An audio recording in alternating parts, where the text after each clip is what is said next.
Well, good morning. I always smile when I say good morning because you're probably sitting there and thinking, hey, this is not a good morning for me.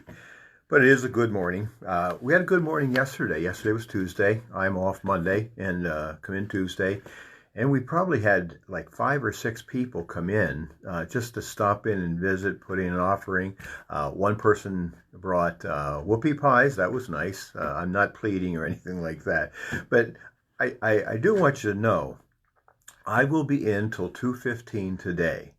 If you would like to just stop in and say hi and visit just to get out of the house, I have a face mask. I can wear that. We can practice social distancing and all of that. But if you would like to stop in and visit, either myself or David, and just sit down and talk a while, just feel free to do that. This morning we're in the book of Ecclesiastes. We're continuing our study. The title this morning is Life Can Be Exasperating. What does that mean? Exasperating. Let me read the definition. To exasperate, to irritate to a high degree, to provoke to rage. That's a strong one. To aggravate or to annoy. Might have hit a nerve there somewhere, but most of us are experiencing some exasperation this morning or during these last, I think my wife counted there 50 some days we've been in this lockdown or whatever you want to call it. It happens when expectations are frustrated and when dreams and plans are blocked. How do we effectively avoid frustration and exasperation that can permeate our lives? And so there are ways to avoid that or at least minimize it. Satisfaction is found in pursuing those things for which we have been created by our Creator, our designer. He created us to be satisfied, and if we follow His format, then the likelihood is that we will have a sense of satisfaction and avoid some frustration and exasperation. Anything less just sets you up for defeat. And so this morning, we're in Ecclesiastes chapter number 2, and we'll be looking at a number of verses this morning. A life filled with great accomplishments and achievements does not guarantee satisfaction. And folks, we need to hear this message. A life filled with great accomplishments and achievements does not guarantee that I will be satisfied. Don't let anyone fool you. Koheleth, the teacher, starts out and he's going to talk to us. He poured his time, he poured his energy and his assets into some extraordinarily remarkable ventures. And so I'm going to read a little bit here this morning, verse number 4, Exodus, Ecclesiastes chapter 2. This is what Solomon says. I made my works great. I built myself houses. I planted myself vineyards. Now, let me see. I made my works, myself. He's doing these things for himself. And that's not a bad thing necessarily. In verse 5, I made myself gardens and orchards, and I planted all kinds of fruit trees in them. I made myself water pools from which to water the growing trees of the grove. And he says, these are the things that I've planted. He designed, he developed, and he immersed himself in extensive, expensive, and enchanting projects. You've been to Longwood Gardens, and that's what I think of, Longwood Gardens, when I read this. And I've walked through Longwood. Many of you have also. It's just an amazing place. You walk through, and I imagine Solomon walking through his Longwood Gardens, his estate, and this could have been 100 acres of this stuff. And this is what he did. He invested his life and his resources in that. And then he did something else, is verse 7. I acquired male and female servants and had servants born in my house. Yes, I had greater possessions of herds and flocks than all who were in me before in Jerusalem. And so nobody outdid Solomon. He had people in there. He acquired a huge staff to populate and maintain his creations. He collected an assortment of animals to graze in his gardens and hoarded treasure beyond measure. And so, again, we're looking at the fact that Solomon had this whole creation. He built his own little world, like people are doing today with their landscaping and their fences. They're building their own little world where they can be happy. He enlisted singers and others to to entertain himself in song and in bed. So whatever he desired, he acquired. In verse number 9, let me just read verse 8. I missed that one. And I also gathered for myself silver and gold and special treasures of kings And of the provinces I acquired male and female singers, the delights of the sons of men, and musical instruments of all kinds. Uh, Again, this is an amazing thing. Only Solomon could do that. So I became great and excelled more than all who were before me in Jerusalem. Also, my wisdom remained with me. Now, he didn't drop his brain and go on a fling. He says, my wisdom stayed with me. Verse number 10. Whatever my eyes desired, I did not keep from them. I did not withhold my heart from any pleasure. Now, he's not living a life of debauchery. He's just enjoying the good things in life, and that's not a bad thing. For my heart rejoiced in all my labor, and this was my reward from my labor. He's talking about working. Then I looked in all the works that my hands had done, and on the labor in which I had toiled. So he stands back, and he's going to assess this thing. He enlisted singers, others entertained himself, and then he assures his audience that his experiment was not guided with reckless abandon. This was a calculated, controlled experiment, and he was guided by wisdom and skill. So again, Solomon is on an expedition. And now, what he's doing is this. He is experimenting with everything that people think will make them happy, will make them satisfied. And what he's going to prove is this, that these things do not satisfy. They will not satisfy. So you might as well give it up. In chapter 2, verse 11, he says, and indeed, all was vanity and grasping for the wind. There was no profit under the sun. So he assesses all of this stuff, and he says, you know what? It's all temporary. We might have expected him to announce his tremendous satisfaction as he observed and evaluated his works. So he looked over what he's done, and we would expect, boy, this was great. Now I feel satisfied. I feel gratified. That's not what he says. He says it's all temporary. It's all sort of meaningless. Instead, he declares his utter disappointment. His assessment is brutally honest. It is all transient. It is all temporary. There is no lasting benefit. Pleasure, I have friends on the shelf. They're called books. This is one guy. I love what he says. Pleasure has its hangups. I'm going to read this slowly. Pleasure promises more than it can produce. Its advertising agency is better than its manufacturing department. I like that. It may distract us from our problems, but it cannot free us from them. Again, pleasure is not what it's cracked up to be. And Solomon says that. Can I read that again? I guess I can. You're not saying anything. Pleasure promises more than it can produce. Its advertising agency is better than its manufacturing department. It may distract us from our problems, but it cannot free us from them. Beautiful new sidewalk, nicely stacked wood pile, freshly painted house, new truck, all of it is temporary. You love to look at these things, and you know, you look at it, but you know what, you got to do it over again. You got to do it over again. It's only temporary, and the satisfaction is only temporary. Pleasure satisfies only during the act. Repetition is the key to pleasure. Each act of pleasure leaves us thirsty for more. And he's not talking necessarily about illicit pleasures. It's just, I got to have more, I got to have more. The pursuit of pleasure results in either boredom or frustration. Those who give themselves to pleasure are often bored. Those who wish they could and cannot are often bitter. And so those who have it, they're bored. Oh, they pretend that they're happy. They pretend that life is wonderful. They smile, and they do that. And those of us who think that's where it's at, we're bitter because we can't be there. Not me, not or you. We wouldn't do that. Oh, yes, we would. I wish. We say that once in a while. A life guided by wisdom can be unsatisfying. Verses 12 through 17. Koheleth, the teacher, recovers and sets out in another direction, verses 12 and 13. Let me read those verses if I could. Then I turned myself to consider wisdom and madness and folly. For what can the man do who succeeds the king? Who can do any better than I do? Only what he has already, and he's being honest, only what he has already done. Then I saw that wisdom excels folly as light excels darkness. So what did he find out? No one can come along and outdo what he has done. There's no way you can outdo what Solomon has done.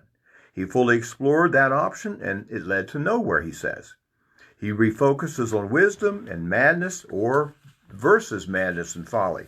Madness and folly is living as if there were no accountability. And again, we'll look at that toward the end of the book. And he concludes that wisdom, even with its drawbacks, is still the best option in verses 13 and 14. Then I saw that wisdom excels folly as light exceeds darkness.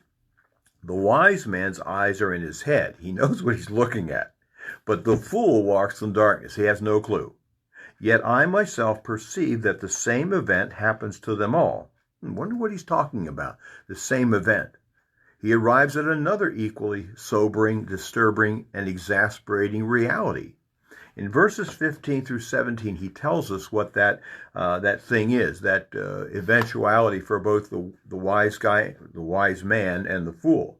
So I said in my heart, as it happens to the fool, it also happens to me.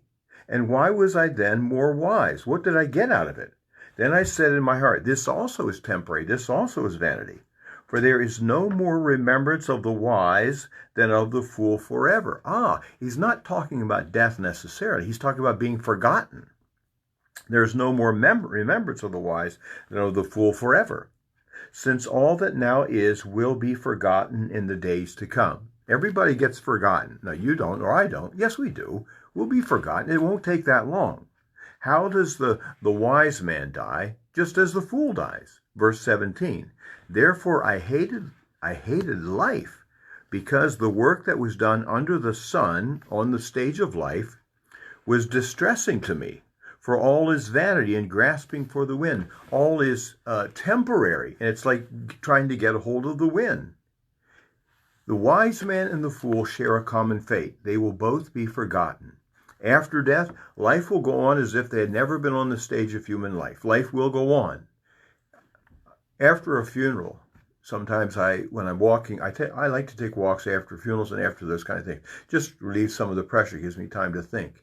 But I look at the people, most people are just going about their business. Someone has just died, we've just had a memorial service or a funeral, and life just goes on. It doesn't stop, it just keeps on going. And that's what Solomon's bemoaning here. So he was deeply dissatisfied with life. He hated life because of its transience and failure to provide lasting satisfaction. And so Solomon is being very, very upfront with us. He's telling us like it is. In verses 18 through 23, a life of labor can lead to unanticipated anxiety. What does he do? Well, he evidently didn't factor in his own mortality into the whole equation. There's a sudden realization that he would eventually lose control over everything for which he had labored. Death makes fools of us all. We will eventually lose control over everything. Sometimes we lose control over different things bodily. Sometimes we lose control over our thoughts. And eventually we lose control of everything. We have control now. But Koheleth, the teacher, says, you know what? Eventually we lose control over everything. Verses 18 and 19. He says, then I hated. This is the second time he says it. Then I hated all my labor in which I had toiled under the sun, because I must leave it to the man who will come after me. And who knows whether he will be wise or a fool? Yet he will rule over all my labor in which I toiled, and in which I have shown myself wise under the sun. This also is vanity.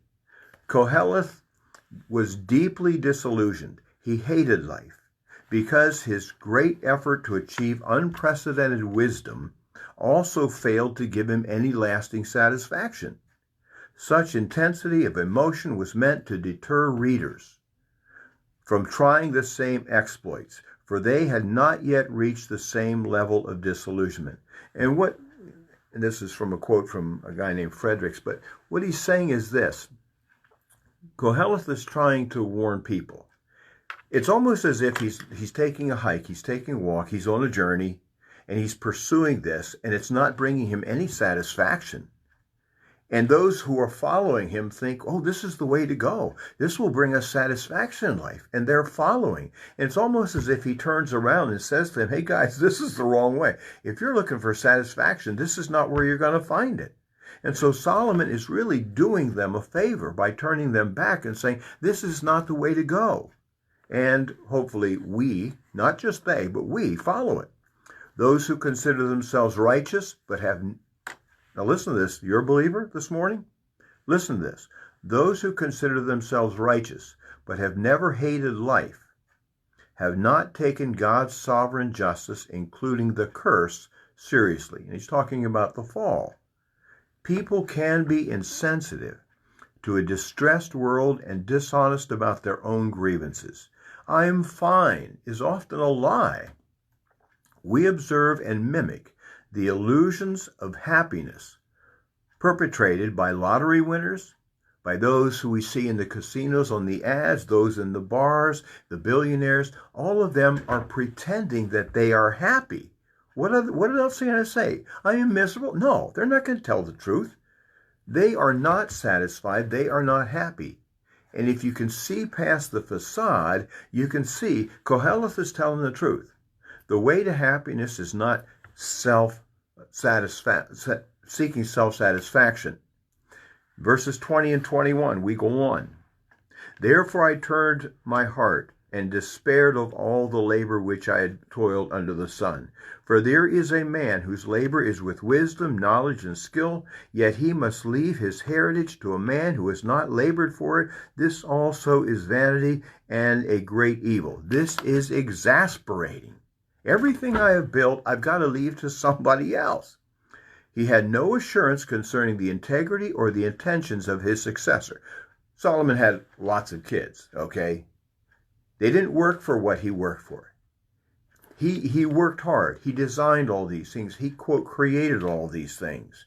He had labored with wisdom. He had labored with knowledge and skill. He must hand it over to who? Well, if you read the history of Israel, it's Rehoboam. Rehoboam was a bonehead. He was a jerk. And he split the kingdom. He ruined everything that Solomon worked so hard to put together.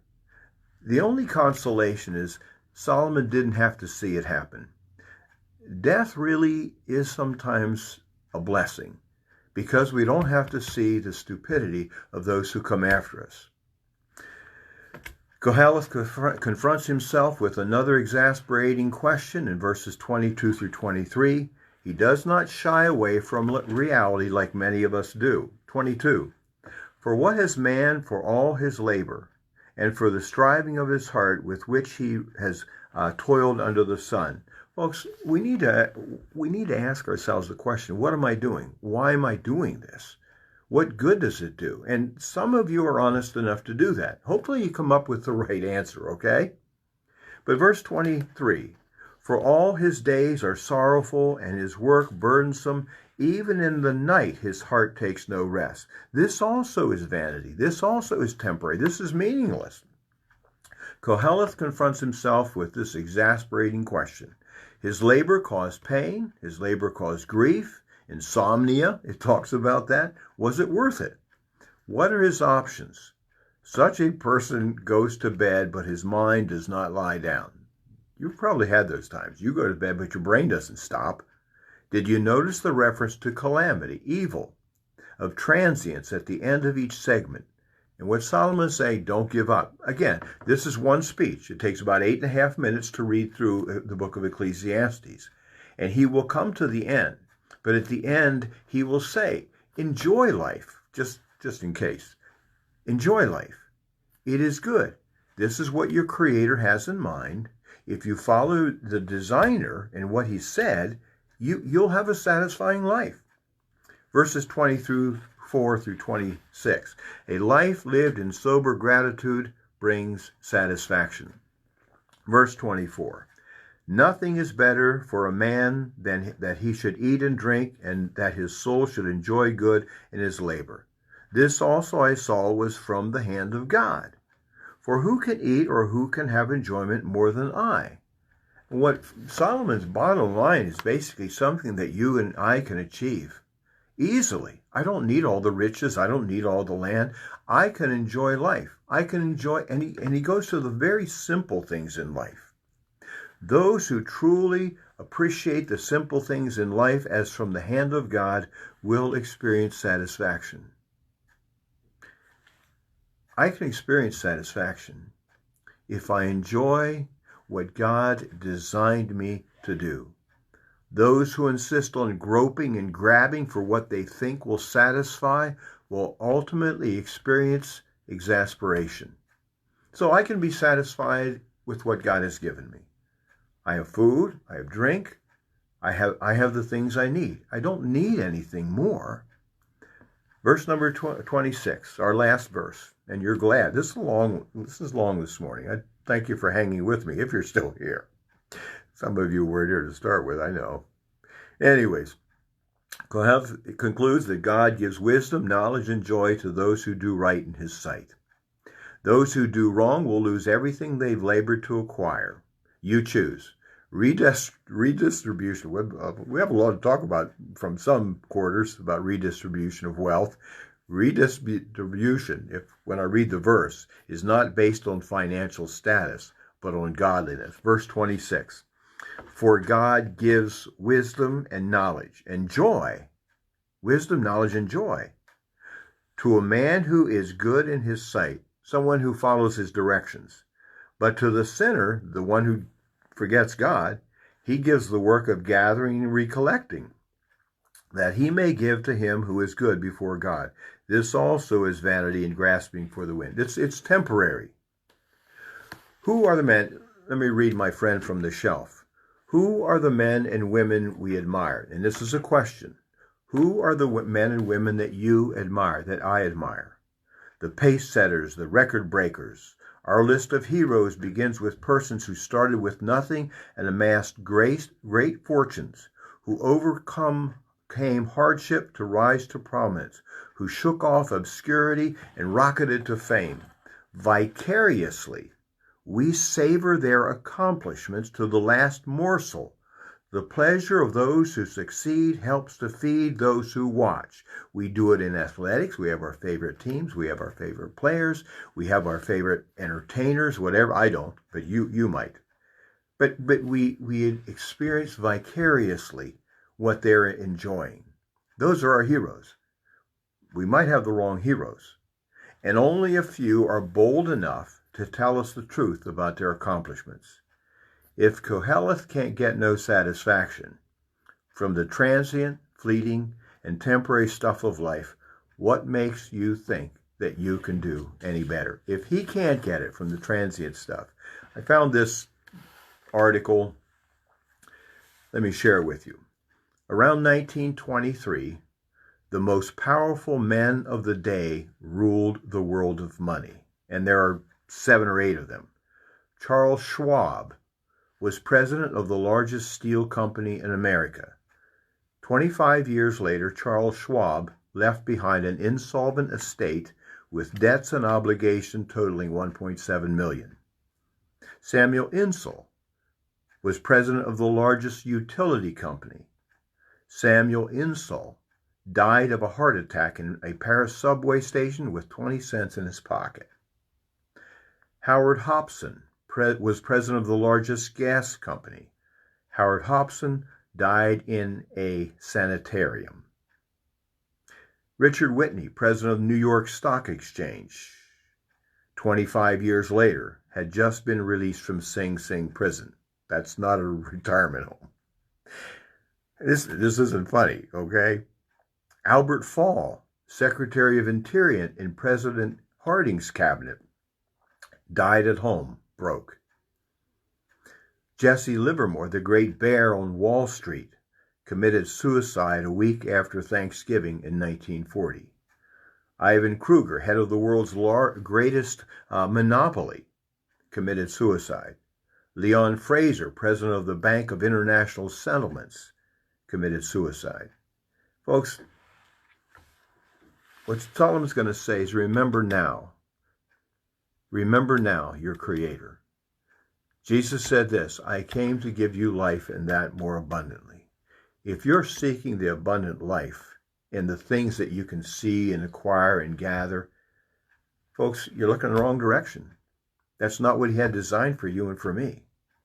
If I am seeking after all of these things to give me happiness and to eliminate my exasperation, I am only going to draw more exasperation. Instead of seeking stuff and things, I need to seek him. I need to seek him daily, just like the psalmist. Early will I seek you. Make that be your prayer for today. I was going to say it's good to see you today, but I don't actually see you. Again, my invitation is open. I'll be here till 2:15 today, and tomorrow and probably Friday. If you would like to stop in and talk, you don't need counseling. You just need to talk to somebody maybe. I am here for you. And let me pray for you. Father God, I do thank you for the word of God. I thank you for Solomon. I thank you for his bluntness, for his openness, for his honesty in telling us that the things that look like they will satisfy our lives are not going to cut it. God, help us to take that word of warning, lest we pursue the things that really don't matter, that are fleeting, that will not give us satisfaction. Father, I commit these folks to you in the name of Jesus. Amen.